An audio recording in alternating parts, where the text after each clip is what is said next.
Hello guys. Next chapter है अपना continuous function. देखो फर्स्ट डेफिनेशन है कॉन्टीन्यूटी ऑफ अ फंक्शन। ਤੁਸੀਂ ਇਹ ਵੈਸੇ ਪਹਿਲਾਂ ਵੀ ਸਟੱਡੀ ਕੀਤੀ ਹੋਈ ਹੈ ਕਿ ਕੰਟੀਨਿਊਟੀ ਆਫ ਅ ਫੰਕਸ਼ਨ ਕਿਆ ਹੁੰਦੀ ਹੈ। ਹੁਣ ਦੁਬਾਰਾ ਟੋਪੋਲੋਜੀ ਦੇ ਵਿੱਚ ਸਟੱਡੀ ਕਰਾਂਗੇ। Let x tau and y tau dash be two topological spaces. ਤੁਹਾਡੇ ਕੋਲ ਦੋ ਸਪੇਸਿਸ ਨੇ, एक एक्स टाउ है एंड दूसरी वाई टाउ डैश। मतलब एक्स से टोपोलॉजी टाउ डिफाइन है एंड वाई ते टोपोलॉजी टाउ डैश डिफाइन है। A function F from X to Y is said to be continuous if for each open subset v of y the set f inverse v is open subset of x। देखो continuous की क्या definition है, किसी भी function कोई function साडा कित्थों कित्थे तक लाई कर रहा है, कोई फंक्शन चल रहा x टू y, इस फंक्शन ਨੂੰ ਅਸੀਂ ਕੰਟੀਨਿਊਅਸ ਫੰਕਸ਼ਨ ਕਦੋਂ ਕਵਾਂਗੇ ਜਦੋਂ ਅਸੀਂ y ਦੇ ਵਿੱਚ ਕੋਈ ਓਪਨ ਸੈਟ ਲੈ ਲਈਏ, ਉਹਦੀ ਇਨਵਰਸ ਇਮੇਜ x ਵਿੱਚ ਓਪਨ ਹੋਏ, ਦੈਨ ਜਿਹੜਾ ਤੁਹਾਡਾ ਫੰਕਸ਼ਨ ਹੈ ਉਹ ਕੀ ਹੁੰਦਾ ਹੈ ਕੰਟੀਨਿਊਅਸ। ਉਹਨਾਂ ਨੇ ਜਿਹੜਾ ਓਪਨ ਸਬਸੈਟ ਲਿਆ v ਕਿਹਦਾ ਲਿਆ y ਦਾ, ਮਤਲਬ y ਦੇ ਵਿੱਚ ਤੁਸੀਂ ਕੋਈ ਓਪਨ ਸਬਸੈਟ v ਲੈ ਲਿਆ, ਉਹਦੀ ਇਨਵਰਸ ਇਮੇਜ ਕੀ ਬਣੇਗੀ f ਇਨਵਰਸ v। ਉਹ ਕਿਹਦੇ ਚ ਓਪਨ ਹੋਣੀ ਚਾਹੀਦੀ, ਪਹਿਲੇ ਵਾਲੀ ਸੈਟ ਮਤਲਬ x ਵਿੱਚ ਓਪਨ ਹੋਣੀ ਚਾਹੀਦੀ ਹੈ। ਦੈਨ ਜਿਹੜਾ ਸਾਡਾ ਫੰਕਸ਼ਨ ਹੈ ਉਹ ਕੀ ਹੋਏਗਾ कंटिन्यूस। और ਅਸੀਂ ਇਦਾਂ ਵੀ ਲਿਖ ਸਕਦੇ if v is tau dash open। tau dash open मैं पहला भी दस्या ਇਹਦਾ मीनिंग क्या है। tau dash open लिखਣ ਦਾ मतलब v is open set in tau dash ਕਿੱਥੇ ਟੋਪੋਲੋਜੀ ਡਿਫਾਈਨ ਹੈ y ਤੇ, ਸੋ ਇਹ ਜਿਹੜਾ v open ਹੋਏਗਾ ਕਿਹਦੇ ਚ ਹੋਏਗਾ y ਚ।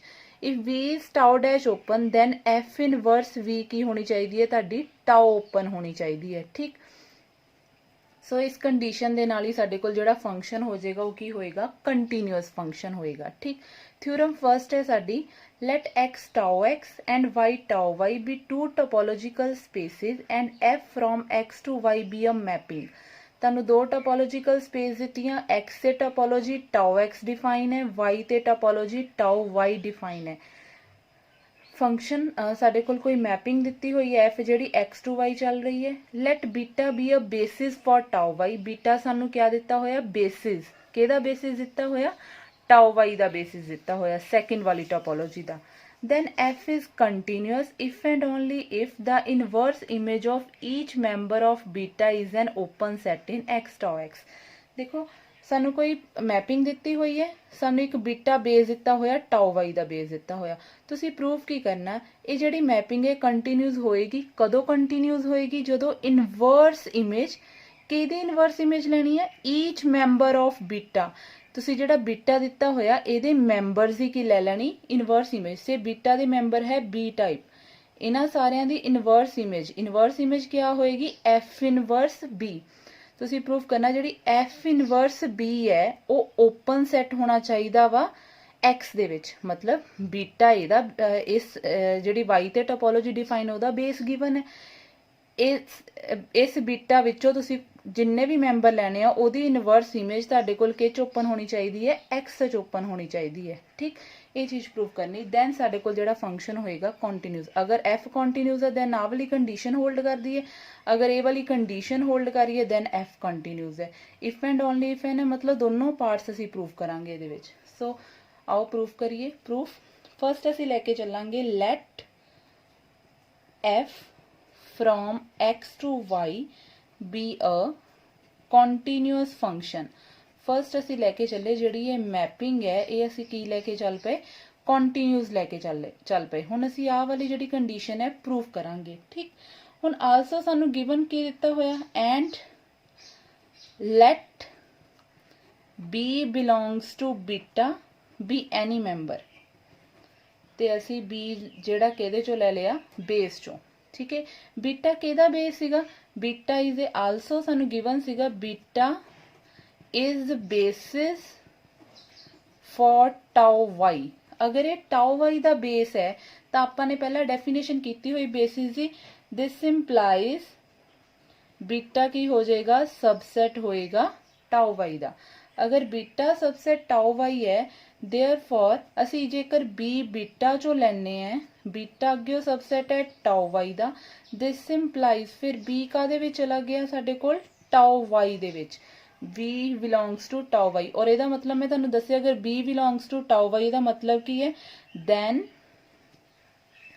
B is tau y open set और ਅਸੀਂ ਕੀ ਲਿਖ ਸਕਦੇ ਹਾਂ और B is open set in y ਤਾਂ B ਸਾਡੇ ਕੋਲ ਕਿਆ ਹੋ ਗਿਆ open set ਹੋ ਗਿਆ y ਦੇ ਵਿੱਚ। ਹੁਣ ਦੇਖੋ ਸਾਡੇ ਕੋਲ ਜਿਹੜੀ ਮੈਪਿੰਗ ਹੈ ਉਹ ਕੰਟੀਨਿਊਸ ਮੈਪਿੰਗ ਹੈ। ਤੁਸੀਂ ਕੋਈ ਓਪਨ ਸੈਟ ਲੈ ਲਿਆ ਕਿਹਦੇ ਵਿੱਚ y ਚ ਓਪਨ ਲੈ ਲਿਆ ਤਾਂ ਕੰਟੀਨਿਊਸ ਦੀ ਡੈਫੀਨੇਸ਼ਨ ਕੀ ਕਹਿੰਦੀ ਹੈ ਕੋਈ ਵੀ ਮੈਪਿੰਗ ਕੰਟੀਨਿਊਸ ਕਦੋਂ ਹੁੰਦੀ ਹੈ ਜਦੋਂ ਤੁਸੀਂ y ਚ ਕੋਈ ਓਪਨ ਸੈਟ ਲਓ ਉਹਦੀ ਇਨਵਰਸ ਇਮੇਜ x ਚ ਓਪਨ ਹੋ ਜਾਏ। ਠੀਕ ਹੈ ਇਹੀ ਕੰਟੀਨਿਊਸ ਦੀ ਡੈਫੀਨੇਸ਼ਨ ਹੈ। ਹੁਣ ਸਾਡੇ ਕੋਲ ਵੀ ਜਿਹੜਾ ਫੰਕਸ਼ਨ ਹੈ ਉਹ ਕੰਟੀਨਿਊਸ ਹੈ ਔਰ ਅਸੀਂ ਓਪਨ ਸੈਟ ਕਿਹਦੇ ਚ ਲੈ ਲਿਆ y ਚ ਲੈ ਲਿਆ ਸੋ ਇਹਦੀ ਇਨਵਰਸ ਇਮੇਜ ਕੀ ਹੋਏਗੀ open. Since f from x to y is continuous ਇਹ ਕੰਟੀਨਿਊਸ ਫੰਕਸ਼ਨ ਹੈ ਠੀਕ ਔਰ b ਤੁਸੀਂ ਓਪਨ ਲਿਆ ਹੋਇਆ y ਚ therefore f ਇਨਵਰਸ ਇੱਥੇ ਕੰਟੀਨਿਊਸ ਦੀ ਡੈਫੀਨੇਸ਼ਨ ਅਪਲਾਈ ਹੋ ਜਾਏਗੀ f inverse b is open in x ਇਹ ਕਿਚ ਹੋ ਜਾਏਗੀ ਪਹਿਲੇ ਵਾਲੇ ਸੈਟ ਚ ਓਪਨ ਹੋ ਜਾਏਗੀ x ਚ ਓਪਨ ਹੋ ਜਾਏਗੀ according to the definition of continuous function ਠੀਕ that is ਅਸੀਂ ਲਿਖ ਸਕਦੇ ਹਾਂ f ਇਨਵਰਸ b ਅਗਰ x ਚ ਹੈ ਤਾਂ x ਨੂੰ ਟੋਪੋਲੋਜੀ ਕਿਹੜੀ ਦਿੱਤੀ ਹੋਈ ਅਸੀਂ tau x belongs to tau x ਸੋ ਸਾਡੀ ਫਰਸਟ ਕੰਡੀਸ਼ਨ ਪ੍ਰੂਵ ਹੋ ਗਈ। ਅਸੀਂ ਪ੍ਰੂਵ ਕਰਨਾ ਸੀ inverse image of each member of beta each member ਮਤਲਬ ਅਸੀਂ ਕੋਈ ਵੀ without any loss of generality b ਕੋਈ ਮੈਂਬਰ ਲੈ ਲਿਆ ਸੀ ਠੀਕ ਉਹਦੀ ਇਨਵਰਸ ਇਮੇਜ ਸਾਡੇ ਕੋਲ ਬਣੀ f ਇਨਵਰਸ b ਉਹ ਓਪਨ ਕਿਚ ਹੋਣੀ ਚਾਹੀਦੀ ਸੀ x ਦੇ ਵਿੱਚ ਸੋ ਸਾਡੇ ਕੋਲ x ਵਿੱਚ ਓਪਨ ਹੋ ਗਈ ਸੋ ਸਾਡਾ ਫਰਸਟ ਪਾਰਟ ਕੰਪਲੀਟ ਹੋ ਗਿਆ।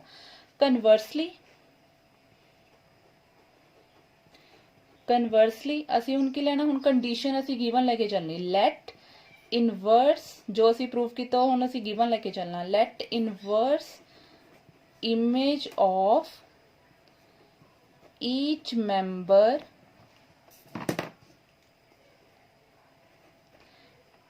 member of beta is open in x tau x फिर ਅਸੀਂ ਲੈ ਕੇ ਚੱਲ ਪਏ inverse image of each members of beta is open in x tau we are to show that ਹਾਂਜੀ ਅਸੀਂ ਪ੍ਰੂਫ ਕੀ ਕਰਨਾ ਹੈ we are to show that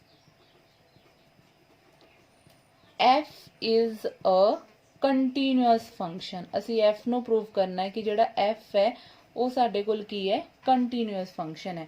continuous function prove ਕਰਨ ਲਈ ਅਸੀਂ ਕੀ ਕਰਨਾ ਹੈ ਕੰਟੀਨਿਊਸ ਫੰਕਸ਼ਨ ਪ੍ਰੂਵ ਕਰਨ ਲਈ ਅਸੀਂ y ਚੋਂ ਕੋਈ ਓਪਨ ਸੈਟ ਲੈ ਕੇ ਚੱਲ ਪੈਣਾ ਅਸੀਂ ਪ੍ਰੂਵ ਕਰਨਾ ਉਹਦੀ ਇਨਵਰਸ ਇਮੇਜ x ਚ ਓਪਨ ਹੁੰਦੀ ਮਤਲਬ y ਚ ਅਸੀਂ ਲੈ ਕੇ ਚੱਲਣਾ ਆਹ ਚੀਜ਼ ਅਸੀਂ ਲੈ ਕੇ ਚੱਲਦੇ ਹਾਂ ਆ ਪ੍ਰੂਵ ਕਰਦੇ ਹਾਂ ਠੀਕ ਮਤਲਬ ਅਸੀਂ ਕੋਈ ਓਪਨ ਸੈਟ y ਚ ਲੈ ਕੇ ਚੱਲ ਪੈਣਾ ਇਨਵਰਸ ਇਮੇਜ x ਚ ਓਪਨ ਕਰਨੀ ਹੈ ਸੋ ਅਸੀਂ ਲੈ ਕੇ ਚੱਲਣਾ ਹੈ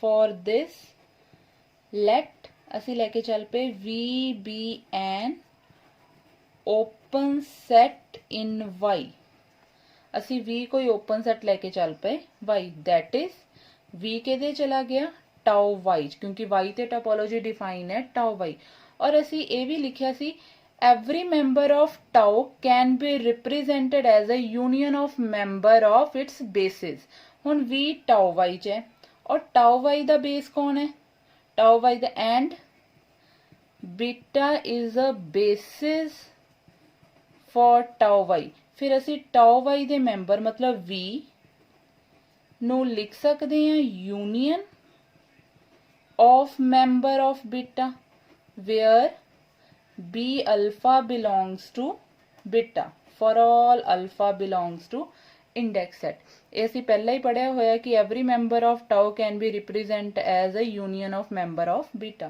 so v ਨੂੰ ਅਸੀਂ ਲਿਖ ਲਿਆ union of b alpha now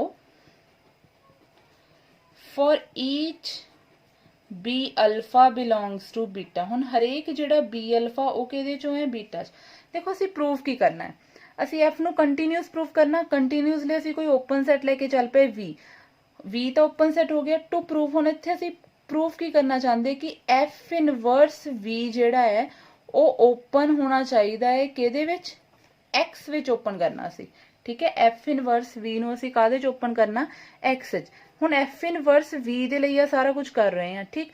beta basis C, so V ਨੂੰ ਅਸੀਂ ਰਿਪਰੈਜ਼ੈਂਟ ਕਰ ਲਿਆ ਯੂਨੀਅਨ ਆਫ ਮੈਂਬਰ ਬੀਟਾ। ਹੁਣ ਕਿਸੇ ਤਰ੍ਹਾਂ ਅਸੀਂ ਇੱਥੇ F ਇਨਵਰਸ V ਨੂੰ ਓਪਨ ਕਰਨਾ XH। ਨਾਓ ਹਰੇਕ ਜਿਹੜਾ B ਅਲਫਾ ਬੀਟਾ ਚ ਹੈ, ਦਿਸ employees F inverse B alpha belongs to tau x for all alpha belongs to index set। देखो ये किस तरह रखिया सी, गिवन कंडीशन लेके चल रहे हैं कि कोई भी अगर बीटा का मैंबर लैने आ तो ਉਹਦੀ इनवर्स इमेज ओपन ਹੁੰਦੀ है XH।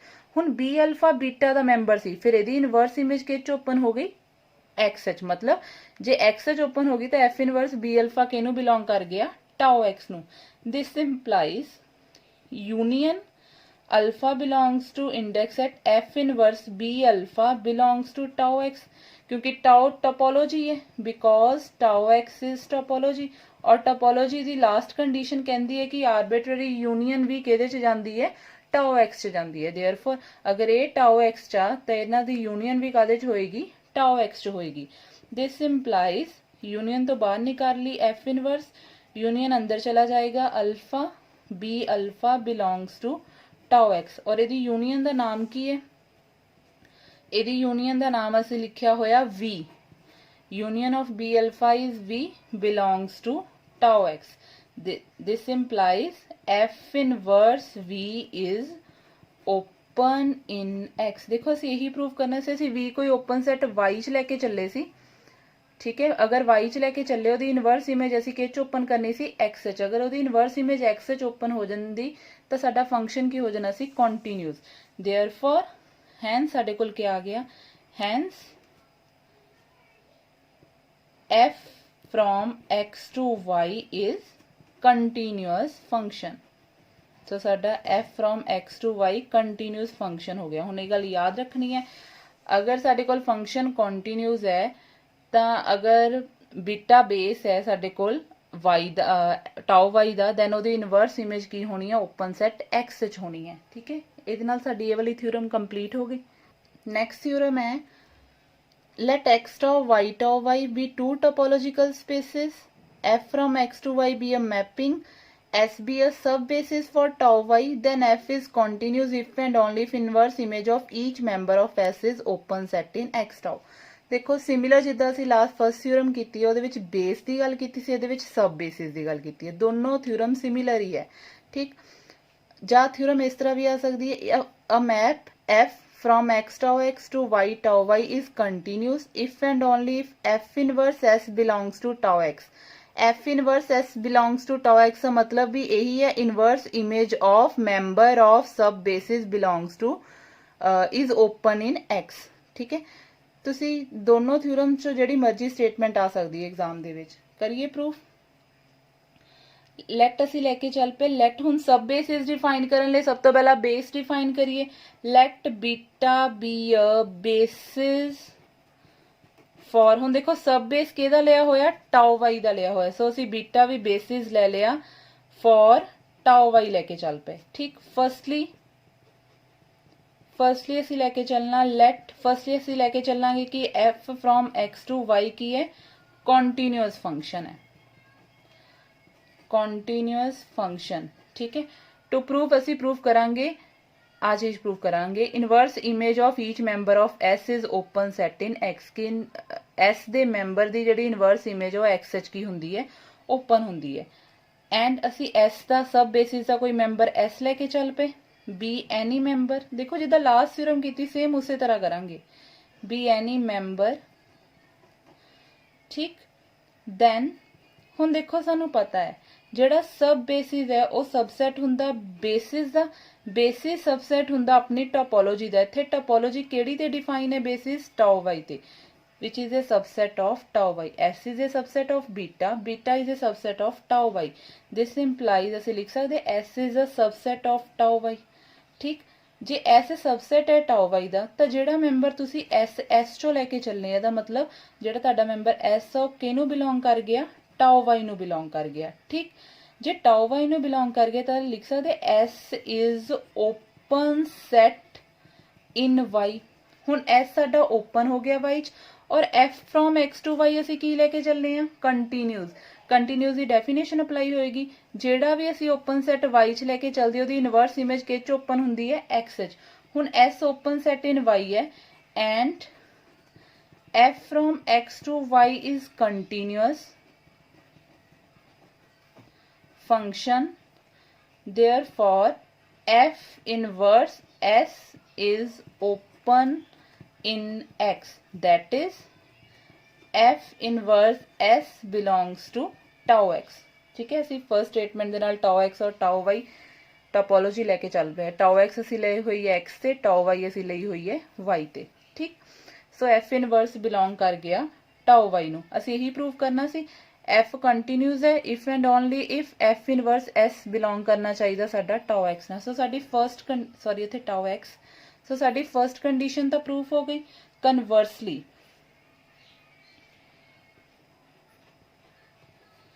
ਕਨਵਰਸਲੀ ਅਸੀਂ ਲੈ ਕੇ ਚੱਲੇ, ਹੁਣ ਅਸੀਂ ਕੰਡੀਸ਼ਨ ਗਿਵਨ ਲੈ ਕੇ ਚੱਲੇ, let f inverse s belongs to tau x for every member S of sub basis S of tau y। अगर असी कोई भी सब बेसिस का मैंबर ਲਈ ਉਹਦੀ ਇਨਵਰਸ ਇਮੇਜ ਕਿਹਦੇ ਚ ਓਪਨ ਹੈ x ਚ। ਇਹ ਗਿਵਨ ਲੈ ਕੇ ਚੱਲੇ। ਨੈਕਸਟ ਟੂ ਪ੍ਰੂਵ, ਅਸੀਂ ਪ੍ਰੂਵ ਕੀ ਕਰਨਾ ਹੈ, ਅਸੀਂ ਪ੍ਰੂਵ ਕਰਾਂਗੇ to prove f is continuous. ਅਸੀਂ f ਨੂੰ ਪ੍ਰੂਵ ਕਰਾਂਗੇ ਕੰਟੀਨਿਊਸ। ਠੀਕ, ਕੰਟੀਨਿਊਸ ਪ੍ਰੂਵ ਕਰਨ ਲਈ ਕੰਟੀਨਿਊਸ ਦੀ ਕੰਡੀਸ਼ਨ ਲੈਟ f ਸਾਡੇ ਕੋਲ ਮੈਪਿੰਗ ਚੱਲ ਰਹੀ x to y, ਅਸੀਂ ਇਹਦੇ ਚ ਕੋਈ ਓਪਨ ਸੈਟ ਲੈ ਕੇ ਚੱਲਾਂਗੇ। Let v be an open set in y, ਅਸੀਂ y ਚ ਕੋਈ ਓਪਨ ਸੈਟ ਲੈ ਕੇ ਚੱਲ ਪਏ v। ਸਿੰਸ ਹੁਣ ਅਸੀਂ ਇਹਦਾ ਸੇਮ ਬੇਸ ਕਿਆ ਲਿਆ ਹੋਇਆ ਸੀ, since beta is basis for tau y, ਅਸੀਂ ਬੀਟਾ ਨੂੰ ਬੇਸਿਸ ਲੈ ਕੇ ਚੱਲੇ ਸੀ tau y ਦਾ। ਅਗਰ ਬੇਸਿਸ ਲੈ ਕੇ ਚੱਲੇ ਸੀ ਤਾਂ v ਨੂੰ ਲਿਖ ਸਕਦੇ ਹਾਂ ਜਿਹਦਾ ਲਾਸਟ ਥਿਓਰਮ ਚ ਲਿਖਿਆ ਸੀ union of members of beta where b alpha belongs to beta for all alpha belongs to index set। ਠੀਕ ਹੈ, ਇਹ ਤਾਂ ਹੋ ਗਿਆ ਕਿ v ਨੂੰ ਅਸੀਂ ਲਿਖ ਸਕਦੇ union of member of beta. Now each b alpha belongs to beta is finite intersection of members of S। ਇਹ ਤੁਹਾਡੀ ਸਬ ਬੇਸਿਸ ਦੀ ਪ੍ਰੋਪਰਟੀ ਹੈ ਕਿ ਸਬ ਬੇਸਿਸ ਨੂੰ ਦੇ ਐਲੀਮੈਂਟਸ ਨੂੰ ਦੀ ਇੰਟਰਸੈਕਸ਼ਨ ਦਾ ਜਿਹੜਾ ਸੈੱਟ ਹੈ ਉਹ ਕੀ ਹੁੰਦਾ, ਬੇਸਿਸ ਹੁੰਦਾ ਹੈ। ਮਤਲਬ ਕਿ ਸਬ ਬੇਸ ਦੇ ਬੇਸਿਸ ਦੇ ਵਿੱਚ ਕਿਆ ਹੁੰਦੇ ਆ, finite intersection of members of S होंगे है। तुसी पहले ही डेफिनेशन स्टडी की हुई है। देयरफॉर असी बी अल्फा नू लिख सकते हैं finite intersection of member of S. B alpha equals to S1 intersection S2 intersection up to so on Sn for some S1 S2 up to so on Sn belongs to किहदे चो लए असी सब basis चो लए है। सो ये साडी सब बेसिस की प्रॉपर्टी असी पहला स्टडी की हुई है। ठीक, this therefore F inverse B alpha असी एफ इनवर्स लिया वो साडे कोल की आएगा F inverse S1 intersection S2 up to so on intersection Sn which is equals to F inverse S1 intersection F inverse S2 intersection F inverse Sn आ जाएगा। ठीक, ये साडे कोल आ गया एफ इनवर्स बी अल्फा। ठीक, विच इज इक्वल्स टू क्या आया साडे कोल finite intersection of finite number of open sets. ये सारे ओपन सेट्स है। क्यों ये सारे ओपन सेट है, असी लिखिया असी कंडीशन लेके चले हैं कन्वर्सली कि अगर कोई भी मैंबर असी एस का लीए ओदी inverse image belongs to tau X का मतलब ओदी जिहड़ी इनवर्स इमेज हुंदी है ओह एक्स च ओपन हुंदी है। F inverse S is open in x दा मतलब ये है। हुण देखो ये सारे S1 S2 Sn ये सारे मैंबर साडे कोल S दे सी, फिर इन्हां सारियां दी इनवर्स इमेज की होएगी ओपन होएगी एक्स च। देयरफॉर एक कल्ला कल्ला मैंबर ओपन है एक्स च ਤਾਂ ਸਾਨੂੰ ਪਤਾ ਹੈ finite intersection of open set ਕੀ ਹੁੰਦੀ ਹੈ, ਓਪਨ। ਸੋ ਇਹ ਸਾਡੇ ਕੋਲ ਕੀ ਆ ਗਈ, finite intersection of open set ਸਾਡੇ ਕੋਲ ਕੀ ਆ ਗਈ, ਓਪਨ ਸੈਟ। ਕਿਹਦੇ ਵਿੱਚ ਓਪਨ ਆ ਗਈ, ਇਨ X। ਠੀਕ, ਨਾਓ ਹੁਣ ਅਸੀਂ ਦੇਖੋ ਪ੍ਰੂਫ ਕੀ ਕਰਨਾ ਸੀ, ਅਸੀਂ V ਓਪਨ ਸੈਟ ਲੈ ਕੇ ਚੱਲੇ ਆ Y ਦੇ ਵਿੱਚ, ਅਸੀਂ ਇਹਦੀ ਇਨਵਰਸ ਇਮੇਜ X ਚ ਅਗਰ ਓਪਨ ਕਰ ਦਈਏ ਦੈਨ F ਕੰਟੀਨਿਊਸ ਹੋ ਜਾਏਗਾ। ਠੀਕ, ਨਾਓ ਅਸੀਂ F ਇਨਵਰਸ V ਚੈੱਕ ਕੀਤੀ, F ਇਨਵਰਸ V ਦੇਖੋ ਆ ਹੈ ਨਾ ਸਾਡੇ ਕੋਲ V equals to union B alpha, ਅਸੀਂ F ਇਨਵਰਸ ਅਪਲਾਈ ਕਰਤਾ, F inverse V equals to F inverse union alpha B alpha which is equals to union ਬਾਹਰ ਲੈ ਲਿਆ, ਅਲਫਾ ਅੰਦਰ ਆ ਗਿਆ F ਇਨਵਰਸ B ਅਲਫਾ।